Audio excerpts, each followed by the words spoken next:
Posibleng mauwi sa reenacted budget ang panukalang 2026 national budget matapos aminin ng Department of Public Works and Highways o DPWH na hindi kumpleto ang datos na kanilang isinumite sa Senado. Isang pagkukulang na nagdulot ng pagkaantala at deadlock sa Bicameral Conference Committee. Si Troy Gomez sa report.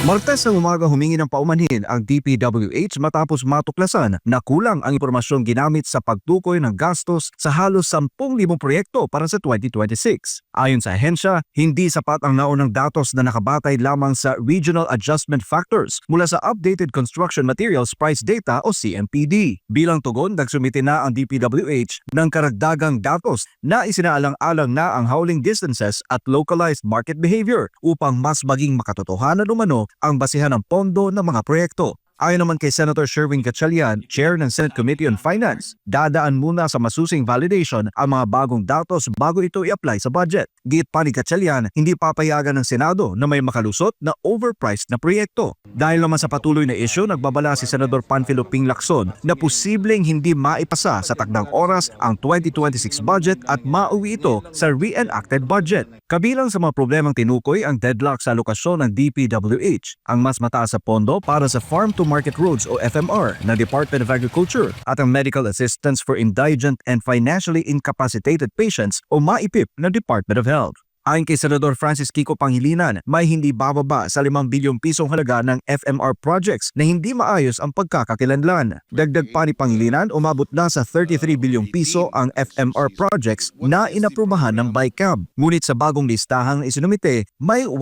bilyong pisong halaga ng proyekto ang walang coordinates. Hindi rin malinaw kung ang listahan ay nagmula sa Kamara o sa Department of Agriculture. Dahil dito, mas pinili umano ng karamihan ng mga senador na magkaroon muna ng reenacted budget sa unang mga buwan ng 2026 kaysa magmadaling aprubahan ang isang questionabling General Appropriations Bill. Para sa Diyos at sa Pilipinas kung mahal, Troy Gomez nag-ulat, SMNI News.